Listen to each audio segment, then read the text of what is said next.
샬롬 할렐루야. 누가복음 7장 36에서 38절여. 한 바리새인이 예수께 자기와 함께 잡수시기를 청하니 이에 바리새인의 집에 들어가 앉으셨을 때에 그 동네에 죄를 지은 한 여자가 있어 예수께서 바리새인의 집에 앉아 계심을 알고 향유 담은 옥합을 가지고 와서 예수의 뒤로 그 발 곁에 서서 울며 눈물로 그 발을 적시고 자기 머리털로 닦고 그 발에 입 맞추고 향유를 부으니. 아멘. 제목은 눈물로 그 발을 적시고 입 맞추니 입니다. 우리가 누군가에게 은혜를 입었다면 이를 갚고자 하는 것이 당연한 도리일 것입니다. 하지만 사람의 도리를 잊고 아예 모른 채 하거나 어느 정도 갚다가 내가 할 바는 다 했다 하는 사람들도 있습니다. 그러나 마음이 선한 사람은 한번 받은 바 은혜를 영원히 잊지 아니하며 그 마음이 결코 변하지 않습니다. 누가복음 17장을 보면 한 촌에서 문둥병자 10명이 예수님께 치료받는 장면이 나옵니다. 그 중에서 사마리아인 한 사람만이 하나님께 영광을 돌리며 구원해 주신 예수님께 나와 살해하는 것을 볼 수 있지요. 이처럼 받은 바 은혜에 감사할 줄 아는 것이 하나님 보시기에 선인 것입니다. 그러면 구원의 은총을 입은 하나님의 자녀들이 어떻게 해야 하나님께서 기뻐하시며 크신 사랑과 축복을 받을 수 있을까요? 누가복음 7장 36절에서 38절을 보면 예수님께서 바리새인의 집에 들어가셨을 때 일어난 사건이 기록되어 있습니다. 예수님의 뒤로 막달라 마리아라는 한 여인이 향유를 담은 옥합을 가지고 와서 그 발 곁에 서서 울며 눈물로 그 발을 적시고 자기 머리털로 씻고 그 발에 입 맞추고 향유를 부었던 것입니다. 그러면 막달라 마리아는 어떤 여인일까요? 막달라라는 곳은 갈릴리 호수의 서쪽 게네사렛 평원의 남단에 위치하고 있는데 그곳 주민들은 대부분이 이방신을 섬기는 사람들이었습니다. 마을 전체가 우상 숭배에 깊이 빠져 있음으로 인해 어둠이 완전히 그 마을을 사로잡고 있는 곳에서 막달라 마리아는 태어났던 것입니다.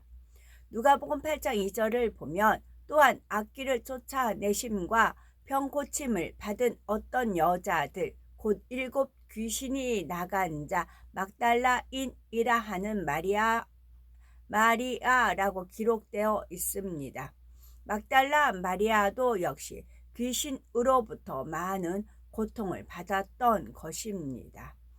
귀신에게 고통받는 경우를 보면 개인적으로 귀신에게 고통받는 경우가 있는가 하면 한 가정이 또는 마을 전체가 귀신에게 사로잡히는 경우가 있지요. 한 개인이 귀신에게 사로잡혔을 경우에는 귀신이 사람의 몸 안에 상주하여 그의 마음을 온전히 빼앗아 버립니다.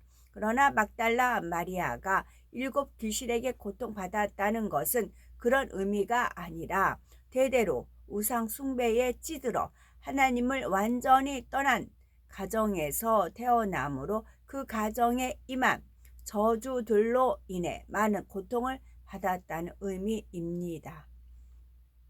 막달라 마리아는 이런 환경에서 많은 질병과 가난으로 고통받으며 모든 사람들에게 소외당하고 멸시당하는 등 아무 소망이 없는 삶을 살아갔던 것입니다. 그런데 소경의 눈을 뜨게 하고 벙어리를 말하게 하며 각색 병자를 고치시는 예수님에 대한 소문을 듣게 되었지요. 마음이 선한 막달라 마리아는 나도 그분을 만나면 모든 질병을 고침받고 어둠의 세력에서 시달리는 고통에서도 벗어날 수 있을 텐데 생각하며 예수님을 만나기를 간절히 사모했지요. 마침내 예수님께서 바리새인 시몬의 집에 들어가셨다는 소식을 듣고 막달라 마리아는 자기에게 있는 가장 귀한 것을 드리고 싶어 향유가 담긴 옥합을 가지고 시몬의 집으로 갑니다. 너무도 귀한 분이시기에 감히 예수님 앞으로는 나갈 수 없어서 예수님의 뒤로 그 발 곁에 섰는데 복박치는 눈물을 참을 수가 없었지요. 하염없이 흐르는 눈물이 예수님의 발을 적시었고 마리아는 몸을 굽혀 자신의 머리털로 예수님의 발을 씻겨 드리고 가져온 향유를 그 발에 부어 드렸지요. 예수님께서는 막달라 마리아의 행함을 보시고 질병을 고쳐주시며 천국 소망과 참된 사랑을 주셨습니다. 그리하여 예수님 때문에 살아갈 수 있는 힘을 얻게 되었고 하루하루가 고통이 아닌 기쁨과 행복의 시간으로 변하게 되었습니다. 이렇게 하나님의 은혜와 능력을 체험한 막달라 마리아는 남은 인생을 예수님을 위해 헌신하였습니다. 은혜를 체험했던 다른 여인들과 함께 예수님 곁을 떠나지 않고 지극한 희생과 사랑으로 섬겼던 것입니다. 예수님께서 십자가에 못 박혀셨을 때에도 제자들은 무서워서 도망하지만 막달라 마리아는 마지막 운명하시는 시간까지 십자가 곁에 있었지요. 그리고 안식 후 첫날 새벽 미명에 예수님이 시신이 놓인 무덤으로 간 마리아는 부활하신 주님을 처음으로 뵙는 축복을 받게 되었습니다.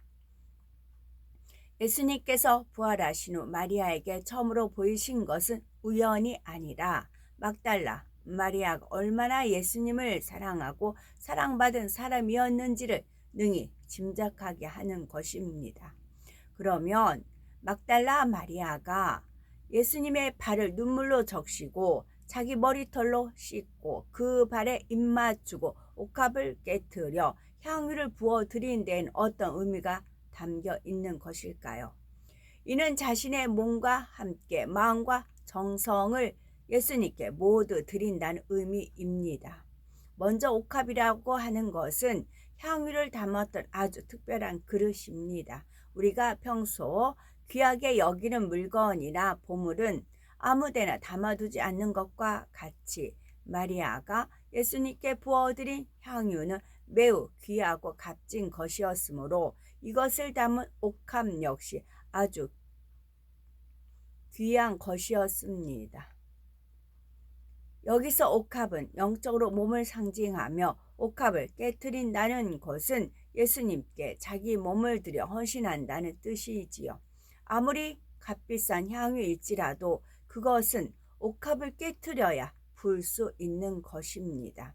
다시 말하면 자신의 권위나 체면을 개의치 않고 온전히 자기를 포기할 때 비로소 이러한 헌신이 가능해진다는 것입니다. 그렇지 않을 때는 생각이 동원되어 이렇게 하면 남이 흉보거나 수군거리지 않을까 하는 외식이 있기 때문에 온전한 헌신이 나오지 못합니다. 자기의 몸 겉껍질 즉 외식과 가식을 깨뜨려 버릴 때 비로소 마음 중심에서 온전한 사랑과 헌신이 나올 수가 있는 것이지요. 또한 옥합이 아무리 좋은 것이라 해도 더 귀한 것은 그 안에 담긴 향유입니다. 마리아는 옥합을 깨뜨려 귀한 향유를 예수님 발에 부어드렸는데 이는 마음속에 있는 진정과 모든 정성을 드렸다는 의미입니다.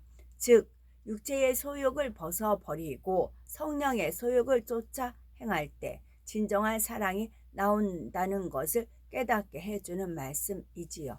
이처럼 자신의 가장 소중한 것을 드리는 정성과 사랑도 아름답거니와 당시 여인들은 사람들 앞에 자신을 드러내지 않는 때임에도 불구하고 체면이나 위신을 전혀 생각지 않고 예수님 앞에 나와 발에 입 맞추고 머리카락으로 씻어드리는 마음이 얼마나 어린아이와 같이 맑고 깨끗한지요.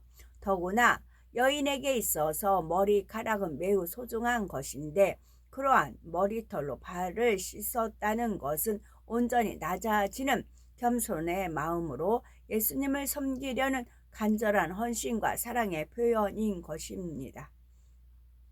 그러므로 우리도 마리아가 가장 귀한 것을 드리며 정성을 다해 예수님을 사랑했던 것처럼 자존심이나 교만, 모든 육적인 것, 곧 내 안에 있는 모든 비진리를 발견하여 버림으로 가장 값진 마음과 진정을 주님께 드려야 하겠지요.